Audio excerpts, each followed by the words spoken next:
आतंकजीत सिंह साहब, मैं आपसे एक एक स्पेसिफिक चीज इसलिए पूछ रहा हूं क्योंकि आप ये आंकड़े समझते हैं, इकोनॉमी समझते हैं, आर्थिक को समझते हैं। देश आज जहां खड़ा हुआ है वहां पे फॉरेन इन्वेस्टमेंट एक बड़ा वो है। उसके बिना कोई भी देश तरक्की, हमारा देश खास करके उसको जरूरत है। सुनक जी को जिस तरह से, सुनक जी ने जब बीबीसी की पहली डॉक्यूमेंट्री आई थी तो उन्होंने ब्रिटिश पार्लियामेंट में अपनी साख को एक तरह से दांव पे लगा के उन्होंने मोदी जी को थोड़ा डिफेंड की, भाई इस तरह के नहीं हो सकते, डॉक्यूमेंट्री हो सकती है वो इस तरह के नहीं। उन्होंने थोड़ा डिफेंड करने की कोशिश की थी। लेकिन एक चीज नहीं भूलना चाहिए कि सुनक ब्रिटिश प्राइम मिनिस्टर है, BBC is part of the British entire system. और अगर आज बीबीसी के आप ऊपर हमला कर रहे हैं तो क्या आपको लगता है कि सुनक फिर से खड़े होकर इनको डिफेंड करेंगे? सुनक के लिए लाजमी है कि वो पहले अपने देश को, अपने उसको, अपनी देश की संस्था के बारे में कुछ बात करें और फिर इनकी करें।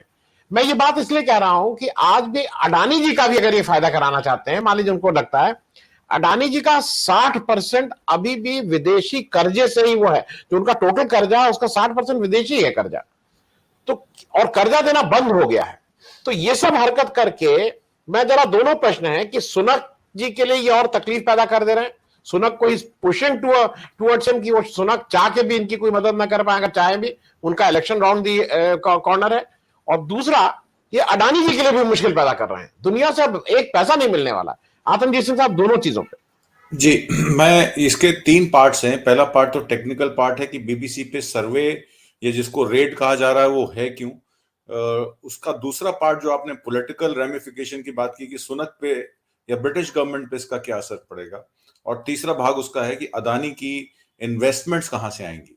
तो जो पहला भाग है बीबीसी का, उसके बारे में मैं ये क्लियर कर दूं, जो सेक्शन 92A और 92F इनकम टैक्स एक्ट 1961 के तहत इन्होंने ट्रांसफर प्राइसिंग रूल अप्लाई किया है। जो बीबीसी का कार्य क्षेत्र है वो इस तरीके से है कि बीबीसी कोई भी कंपनीज को एंडोर्स नहीं करती, कोई एडवर्टाइजमेंट्स नहीं देती, वो डॉक्यूमेंट्रीज बनाती है या न्यूज ब्रॉडकास्ट करती है। तो जो उनके कार्यक्रम होते हैं वो मेनली डॉक्यूमेंट्रिक सेंट्रिक होते हैं या मेनली पॉलिटिकल सेंट्रिक होते हैं, जिसमें पॉलिटिकल न्यूज होती है, इंफॉर्मेशन होती है, ग्राउंड रिपोर्ट होती है। उनके जो सब्सक्राइबर होते हैं वो सब्सक्रिप्शन लेते हैं, ब्रिटेन में पोस्ट ऑफिस में पैसा जमा करते हैं, उस पोस्ट ऑफिस के जरिए वो पैसा बीबीसी को दिया जाता है, जिससे सैलरीज और वहां का भत्ता और उनका ट्रैवल अलाउंस और जो भी जिस कंट्री में जाके वो रिपोर्ट कवर करते हैं, डॉक्यूमेंट्रीज बनाते हैं, उसका खर्चा निकलता है, डे टू डे एक्सपेंसेस। तो कोई ट्रांसफर प्राइसिंग रूल तो अप्लाई नहीं करता है, because BBC is not a profit making organization, ये कोई कंपनी नहीं है। और दूसरी बात ये भी है कि जिस तरीके की रेट्स पहले डाली गई, अब ये रेट कोई पहली रेट तो थी नहीं, द वायर पे भी रेट पड़ी, न्यूज मिनट पे भी रेट पड़ी, न्यूज ट्रैक पे भी रेट पड़ी, उसके बाद न्यूज लॉन्ड्री पे रेट पड़ी, क्विंट पे रेट पड़ी, एनडीटीवी पे रेट पड़ी। तो जिस तरीके की रेट्स डाली, और क्विंट को और एनडीटीवी को आपने देखा किस तरीके से एक्वायर भी किया गया, अदानी ने कंपनीज को खरीद लिया।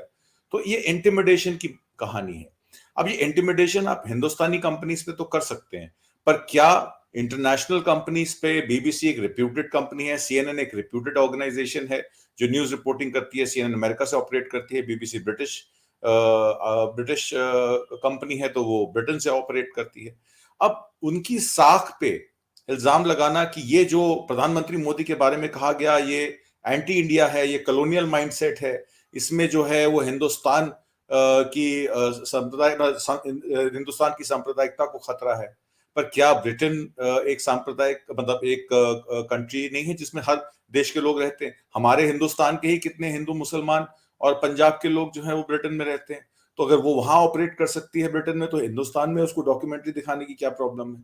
फिर वो कहानी देते हैं कि 1972 में और 1975 में उस पर बैन लगाया गया, हालांकि वो कोई बैन नहीं था। उनको एक फॉर्म भरने को कहा गया आपातकाल में, उन्होंने कहा हम फॉर्म नहीं भरेंगे, जब आपका आपातकाल का ये फॉर्मेलिटी खत्म हो जाएगी फॉर्म की तो हम वापस आ जाएंगे। वो गए और अगले साल वापस आ गए।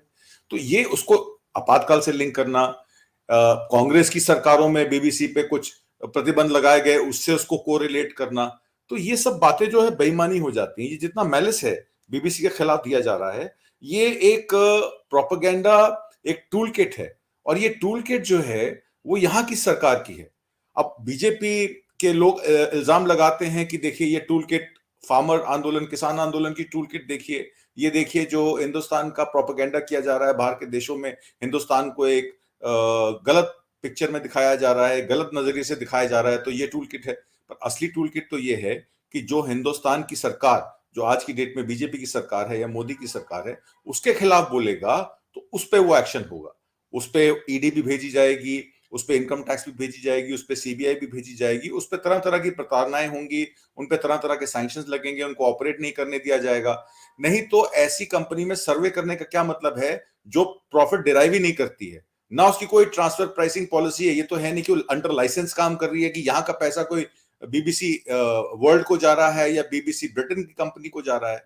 तो एक ये अनफाउंड चीजें हैं। और जिस तरीके से उन्होंने वहां के पत्रकारों के फोन ले लिए, लैपटॉप ले लिए, और अब उसको क्या उस पर स्कैनिंग करी, क्या उसका डेटा डाउनलोड किया और उसके बाद वो वापस कर दिया, तो किस तरीके का आप समझ रहे हैं कि एक जर्नलिस्ट पे कितना डर बैठाया जा रहा है कि तुम कुछ भी अपने कंप्यूटर में डालोगे, हमें इंफॉर्मेशन पहले मिल जाएगी। अब जहां तक आई अदानी साहब की सवाल, अदानी साहब का जो निवेश है, जैसे कि आप सब जानते हैं 30 से 35% जो उसकी उनकी लाइबिलिटीज हैं, डेट्स हैं, वो हिंदुस्तान के बैंकों के साथ और एलआईसी और बाकी ऑर्गेनाइजेशन पीएसबी बैंक्स के साथ हैं। 60 से 65% जो है वो उनका बाहर से पैसा आता है, जैसे कि हिंडनबर्ग रिसर्च ने दिखाया। अब हिंडनबर्ग रिसर्च का अगर ऑफिस दिल्ली में होता तो जाहिर सी बात है वो भी रेड कर दिया जाता।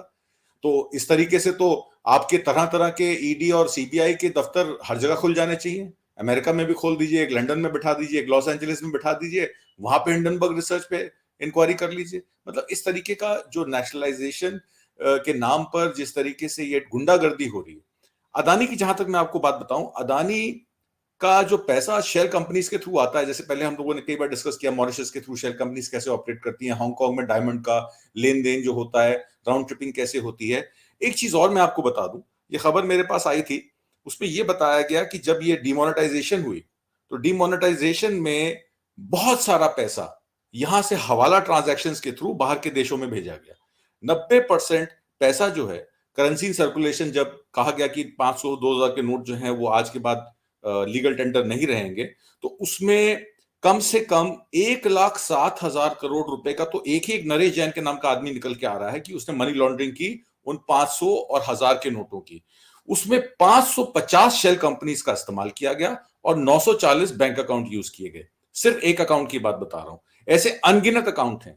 और आपको ज्ञात होगा कि प्रधानमंत्री मोदी ने 2018 से 2021 तक 2,38,000 शेल कंपनियों को रजिस्टर से स्ट्राइक ऑफ कर दिया था कि ये कंपनीज जो हैं वो भारत में हैं कि नहीं हैं, वो शेल कंपनीज डूबियस हैं, उन्होंने रिटर्न फाइल नहीं की है, उन्होंने आरओसी फाइल नहीं की है। वो 2,38,000 कंपनियों को निकाल दिया गया था। पर उसमें जितनी भी शेल कंपनीज हिंडनबर्ग रिपोर्ट में बताई गई हैं, 37 अदानी ग्रुप की जो शेल कंपनीज की मैं डायरेक्ट बात कर रहा हूं, उसकी शेल कंपनीज के जो 578 सब्सिडरीज हैं, उनमें किसी का भी नाम उन शेल कंपनीज में नहीं है जिनका नाम स्ट्राइक ऑफ किया गया। और उन शेल कंपनीज का इस्तेमाल इस राउंड ट्रिपिंग में डिमोनेटाइजेशन का जो पैसा है हवाला के थ्रू उन कंपनीज में गया, उन कंपनीज में उस पैसे को वॉश किया गया, उस पैसे को वाइट किया गया और वो पैसा वापस अदानी एंटरप्राइज और अदानी कंपनीज में आया।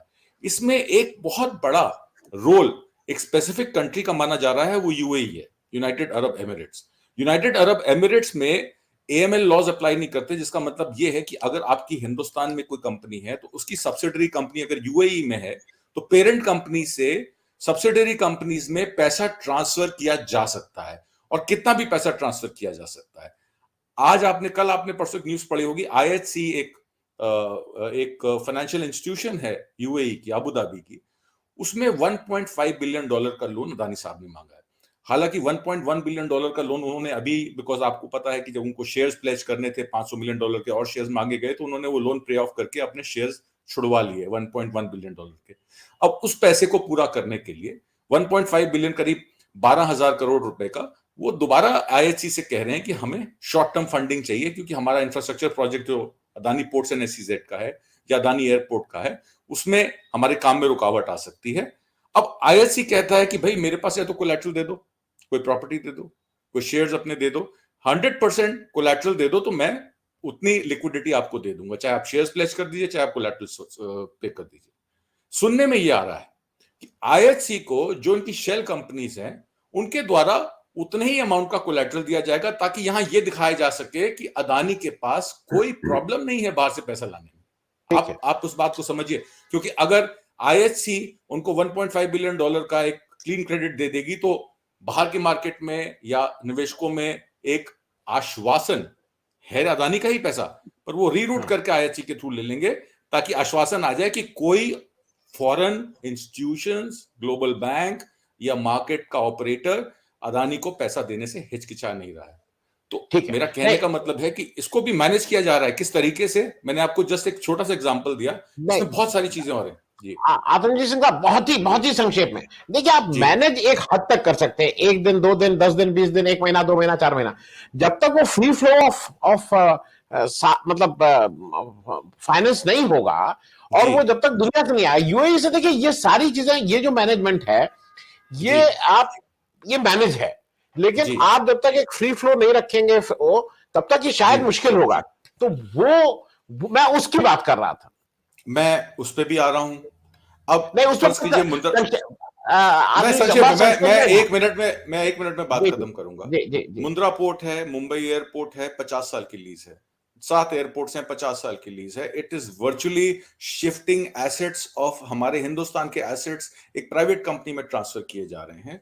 उन रियल एसेट्स को आप प्लेज करके, अगर मान लीजिए मेरे पास आज 1 लाख करोड़ के एसेट्स हैं जो मुझे सरकार ने दिए हैं ऑपरेट करने के लिए, उन एसेट्स को मैं प्लेज करके उतने अमाउंट का लोन तो कभी भी उठा सकता हूं। मैं उसको प्रीपे कैसे करूंगा या रीपे कैसे करूंगा, ये बात की बात है। जो मैंने आपको भी बताई कि वो शॉर्ट टर्म तो लोन लेके कॉन्फिडेंस दिखा रहे हैं, आने वाले समय में ये जितनी कोलैटरल्स हैं, इन कोलैटरल्स को उनको प्लेज करके ये उतना पैसा और उठा सकते हैं, पर वो कोलैटरल्स इनकी नहीं है, वो सरकार द्वारा दी गई है। उसका आगे क्या हशर होगा आज से 20 साल बाद या 10 साल बाद, उसका खामियाजा हम सबको भुगतना पड़ेगा। मेन बात ये